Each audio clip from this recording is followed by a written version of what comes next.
Have a good day, class 8 student. Now today your social science history part and also page number 114, the growth of mass nationalism. After 1919, the struggle against British rule gradually became a mass movement involving peasant, tribal, student and women in large number and occasionally factory workers as well.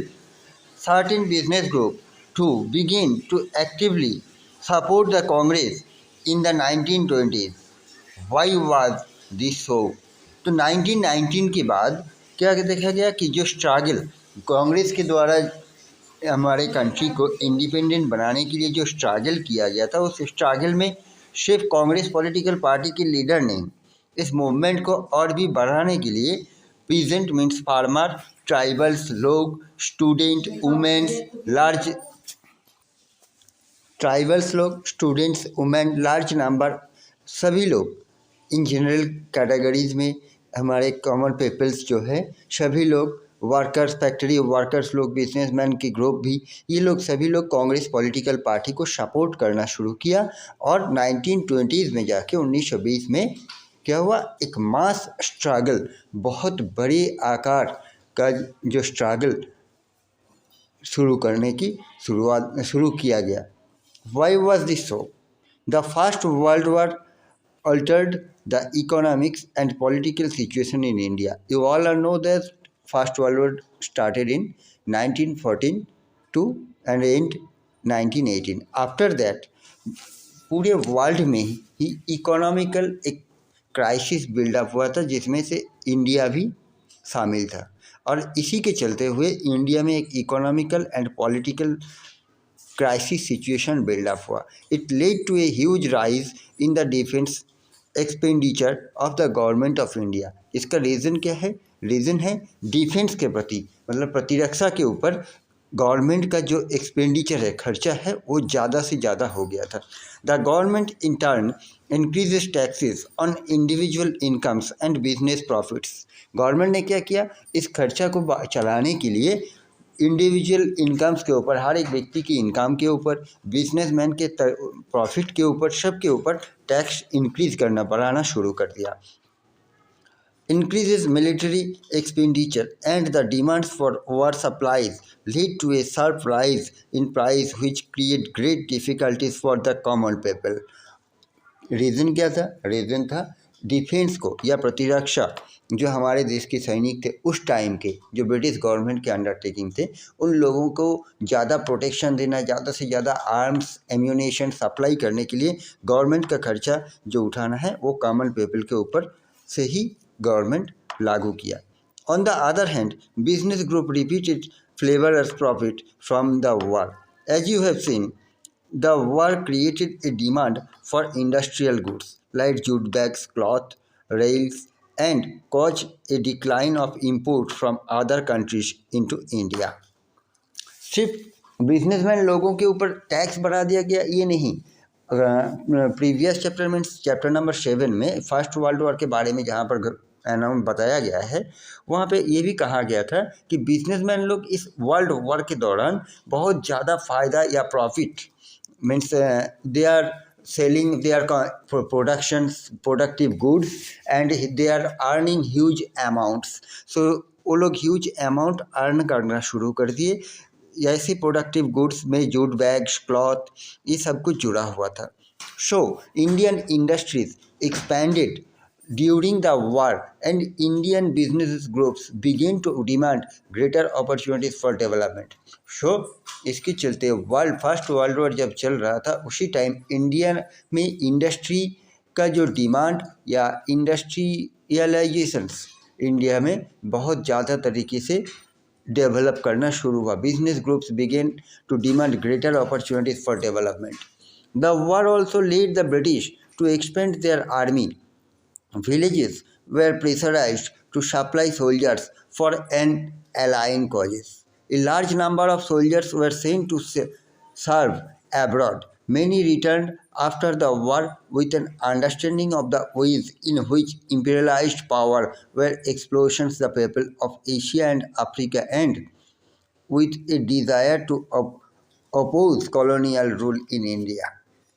और क्या हुआ, जब लड़ाई युद्ध चल रहा था, सिर्फ इन ब्रिटिश गवर्नमेंट का जो सोल्जर थे या कॉमन इंडियन सोल्जर, ये सोल्जर भी कम पड़ रहा था। तो गांव-गांव से, विलेज एरिया से भी soldiers, large number of common people को उठा के ले जाके सोल्जर्स में, आर्म फोर्स में डाल दिया जाता था। नॉट ओनली इंडिया में उन लोगों का ड्यूटी होता था, सिर्फ इंडिया में ही उन लोगों को लड़ाई करना नहीं पड़ता था, इंडिया के बाहर अब्रॉड में भी किसी भी कंट्री में उन लोगों को लड़ाई करने के लिए भेज दिया जाता था, एशिया अफ्रीका के किसी भी कंट्री में। कुछ लोग उसमें से आफ्टर वॉर, युद्ध खत्म होने के बाद कुछ लोग उसमें से रिटर्न आ पाए, कुछ लोग नहीं आ पाए। Furthermore in 1917 there was a revolution in Russia. News about peasant and worker struggle and ideas of socialism circulated widely, inspiring India's nationalist. इसके बाद 1917 में रशिया में रेवोल्यूशन स्टार्ट हुआ। इस रशियन रेवोल्यूशन के बारे में आप लोग क्लास 9 में और भी ब्रीफली पढ़ेंगे, एक चैप्टर ही है। और रशिया में जो रेवोल्यूशन शुरू हुआ, रशिया में रेवोल्यूशन शुरू हुआ, पीजेंट लोग, फार्मर लोग और लेबर वर्कर लोगों ने स्ट्रगल किया। और इसी आइडिया, उन्हीं लोगों से का आइडिया, रशियन लोगों का जो आइडिया था, जो हमारे बाद में हमारे कंट्री में सोशलिज्म या सर्कुलेटेड हुआ, उसमें उस आइडिया को फॉलो करवाया गया। The advent of Mahatma Gandhi. It is in these circumstances that Mahatma Gandhi emerged as a mass leader। और ऐसे ही सिचुएशन में महात्मा गांधी लीडर के तौर पे सामने आए। As you may know, Gandhi ji as 46 arrive in India in 1915 from South Africa.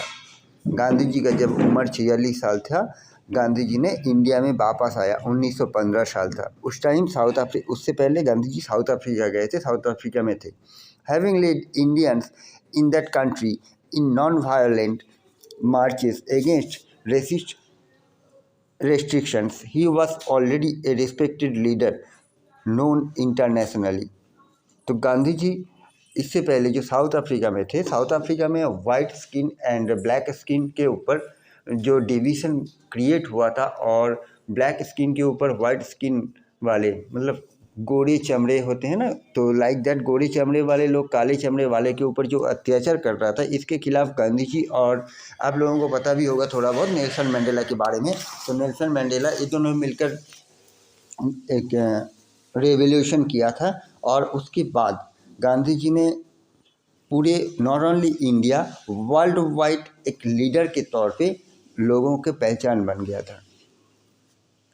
His South African campaigns had brought him in contact with various types of Indians: Hindus, Muslims, Parsis and Christians, Gujaratis, Tamil and North Indians, and upper class merchants, lawyers and workers। South Indians, उन्होंने जो south Africa में जाके लड़ाई किए थे हमारे Indian लोगों के साथ, इंडियन लोगों के डिमांड्स या ब्लैक पर्सनस के डिमांड को लेके, कॉमन पीपल को डिमांड को लेके, इसी में क्या हुआ, बहुत सारे कैटेगरीज़ के लोगों के साथ उनका मिलना, आगे चल के उठना बैठना, ये सब कुछ चालू हो गया था। उसमें इंडियंस लोगों में हिंदू, मुस्लिम भी थे, पार्सियंस लोग भी थे, क्रिश्चियंस भी थे, गुजराती, तमिल, नॉर्थ इंडियन, सभी लोग, या upper class, lower class, merchant, lawyer, worker, सभी लोगों के साथ उनका एक कोलाबोरेशन बिल्डअप हुआ था। Mahatma Gandhi spent his first year in India traveling throughout the country, understanding the people, their needs and the overall situation। Mahatma Gandhi 1915 में जब साउथ अफ्रीका से हमारे कंट्री में, इंडिया में आया, फर्स्ट 1 ईयर उन्होंने क्या किया, ट्रैवल किया, पूरे इंडिया का भ्रमण किया।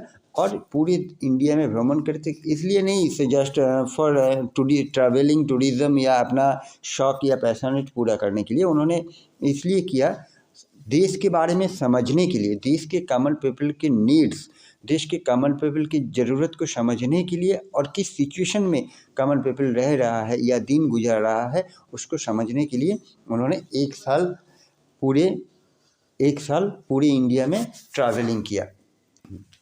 His earliest interventions were in local movements in Champaran, Kheda and Ahmedabad, where he came into contact with Rajendra Prasad and Vallabh Bhai Patel.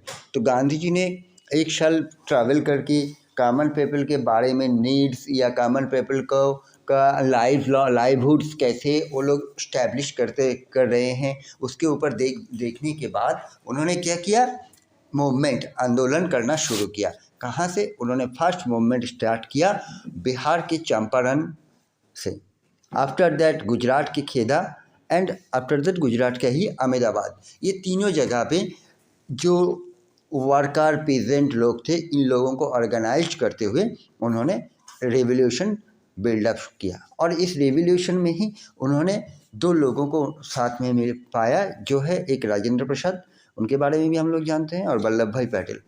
In Ahmedabad he lead a successful mill worker strike in 1918। Ahmedabad में उन्होंने मिल वर्कर, अहमदाबाद को हम लोग Indian Manchester जानते हैं, क्यों? Reason is that after British Manchester India में ही first cotton mill established हुआ था अहमदाबाद में, इंडिया के। तो इसीलिए ब्रिटिश मैनचेस्टर टाउन के बाद अहमदाबाद को इंडिया का मैनचेस्टर कहा जाता है। सो दैट्स वाई अहमदाबाद में मिल वर्कर लोगों को लेकर फर्स्ट स्ट्राइक ऑर्गेनाइज किया। स्ट्राइक मीन्स हड़ताल, मीन्स फैक्ट्री वर्कर लोग काम बंद करके आंदोलन कर रहा है। कब हुआ ये? 1918 में। Let us now focus in some detail on the movement organised between 1919 and 1922। अभी हम लोग कुछ मूवमेंट, ऐसा ही कुछ मूवमेंट के बारे में देखेंगे जो 1919 से 1992 के बीच में किया गया था गांधी जी द्वारा। The Rowlatt satyagraha. In the year 1919, Gandhiji gave a call for a satyagraha against the Rowlatt Act that the British had just passed. 1919 में गांधी जी ने एक सत्याग्रह आंदोलन का आवाज़ उठाया या कॉल किया, बुलाया। किसके खिलाफ? न रावलट एक्ट के खिलाफ, जो ब्रिटिश गवर्नमेंट द्वारा बहुत रिसेंटली पास किया गया था उस time.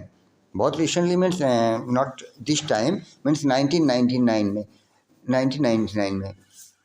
The act carved fundamental rights such as the freedom of expressions and strengthened police power. Mahatma Gandhi, Muhammad Ali Jinnah and others felt that the government had no right to restrict people's basic freedom. तो इस act में क्या कहा गया था? न लोगों के कॉमन पीपल जो है उनका बेसिक फंडामेंटल जो राइट्स था, लोगों के बोलने का अधिकार, या हम लोग कौन सा खाना खाएंगे, कौन सा कपड़ा पहनेंगे, ये भी सब कुछ डिसाइड करेंगे गवर्नमेंट। लाइक दैट, इसे कहते हैं फंडामेंटल राइट्स। ये गवर्नमेंट जस्टिफाई करेंगे या गवर्नमेंट ऑर्डर देंगे हमें क्या खाना है, क्या पहनना है। इट्स नॉट लाइक दैट कि वी आर फंडामेंटल या we are get freedom from our self. तो इस राइट के खिलाफ, इस एक्ट के खिलाफ आवाज़ उठाया कौन? गांधी जी। साथ में मुस्लिम लीग के भी मोहम्मद अली जिन्ना भी थे, and others felt that government had no right to restricted people basic fundamental freedom. They criticise the act as devilish and tyrannical. Gandhiji asked the Indian people to observe 6 April 1919 as a day of non-violent opposition to this act, as a day of humiliations and prayer. The Hartal, strike, Satyagraha Sabhas were set up to launch the movement. तो गांधी जी ने क्या किया? गांधी जी ने 1996 अप्रैल को एक non violent activities करना शुरू किया। नॉन वायलेंट एक्टिविटीज़ मीन्स शांति, अहिंसा पे नहीं जाना है, हिंसा पे नहीं जाना है। अहिंसा को लेकर चल के एक स्ट्राइक या हड़ताल या एक बड़ा आंदोलन ब्रिटिश गवर्नमेंट के खिलाफ उन्होंने स्टार्ट किया।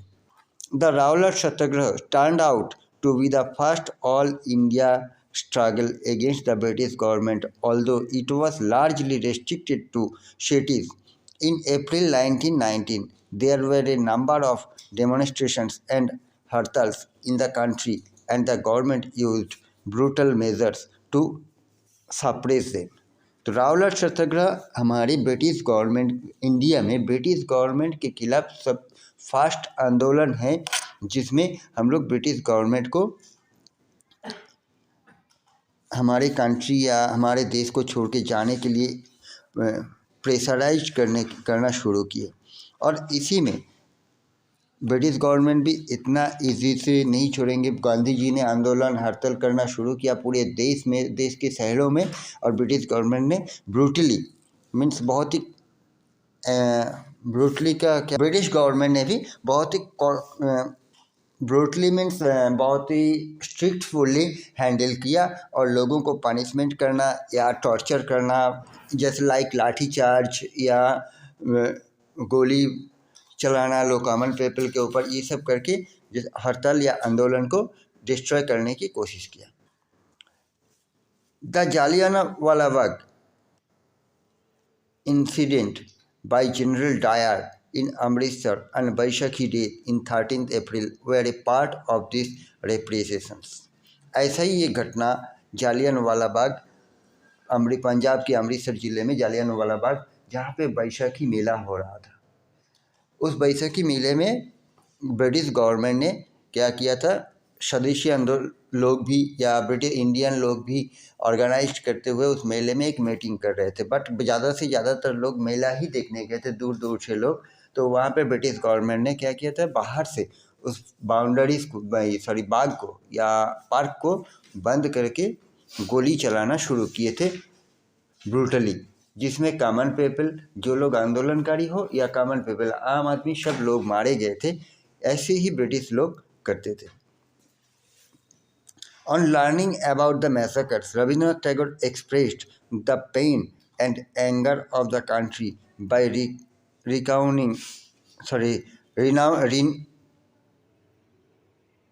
renouncing his knighthood। Rabindranath Tagore ने ब्रिटिश गवर्नमेंट के इस तरीके का कॉमन पीपल के ऊपर अत्याचार के बारे में सुनने के बाद उन्होंने बहुत हर्ट हुआ, बहुत ही गिल्टी फील किया, और उसके बाद उन्होंने अपना नाइटहुड जो टाइटल ब्रिटिश गवर्नमेंट से उनको मिला था, उन्होंने वो त्याग दिया या छोड़ दिया।